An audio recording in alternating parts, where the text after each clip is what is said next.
कृतिका पाठ 1 माता का अंचल। लेखक शिवपूजन सहाय।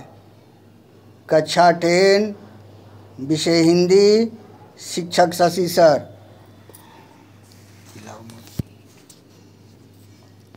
माता का अंचल शिवपूजन सहाय द्वारा विरचित कहानी है।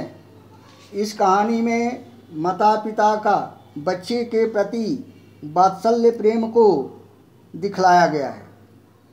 शिवपूजन सहाय पहले हिंदी के अध्यापक के रूप में रहे, बाद में शिक्षक पद से त्यागपत्र देकर कहानी कला की ओर उन्मुख हो गए। कुछ समय तक ये मतवाला के संपादक भी रहे। इनकी पुस्तकों का संग्रह शिवपूजन रचनावली में मिलती है। सहाय जी के पिता सुबह उठकर नहा धोकर पूजा करने बैठ जाते थे। वे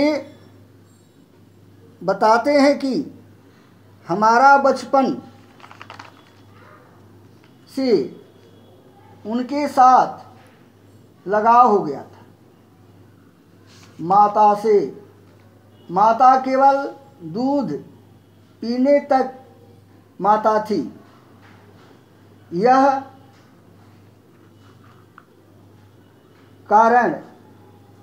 इसका कारण था कि पिताजी के साथ हम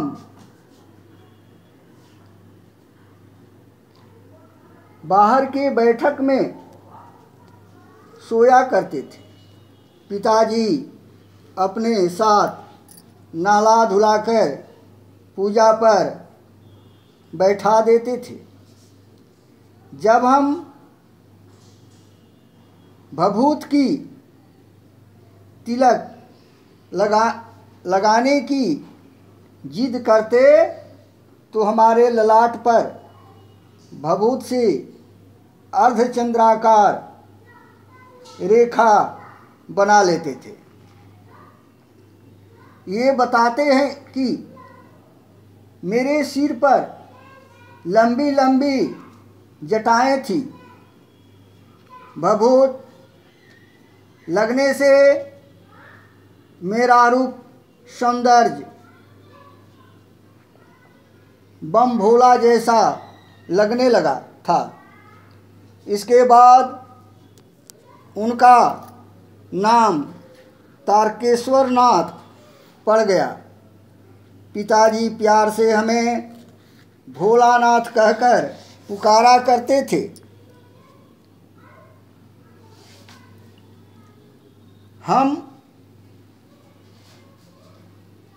हम भी उनको बाबूजी और माँ को माताजी कहकर पुकारा करता था।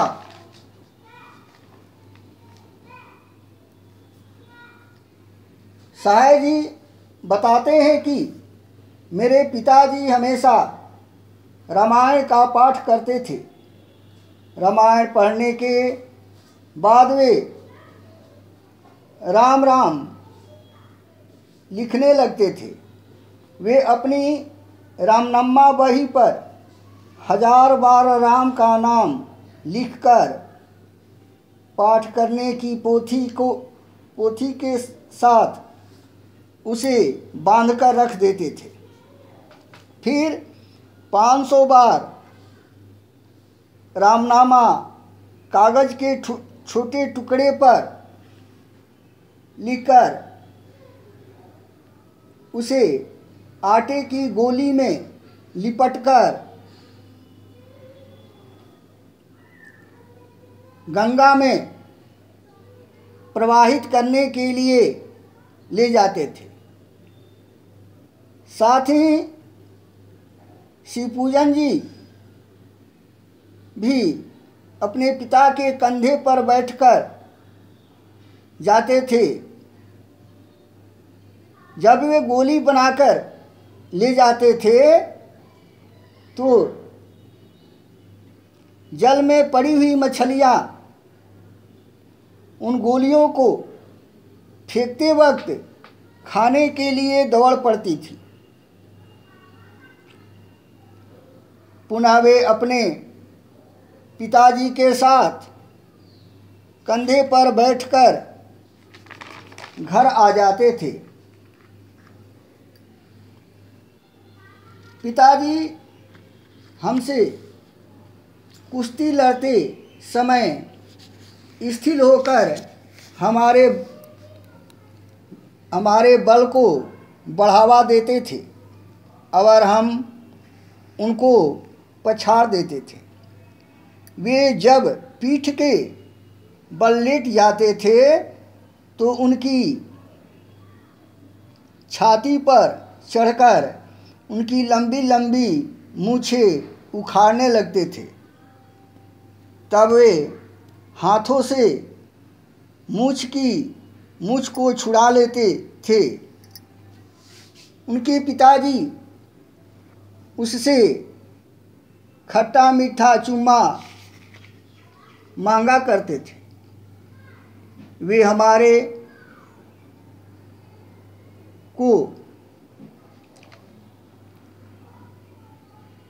हमारे कोमल गालों पर दाढ़ी और मूछ को गड़ाया करते थे।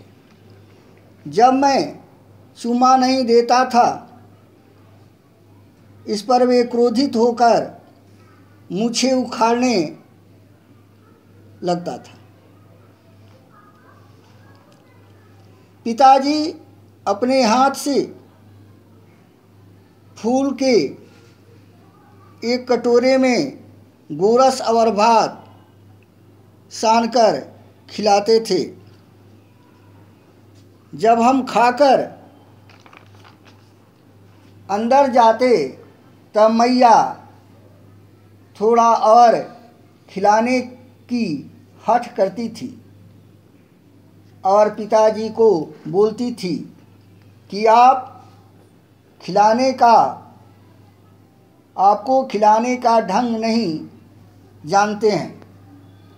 आप खिलाने का ढंग नहीं जानते हैं। बच्चे को मुंह भर का कौर देनी चाहिए।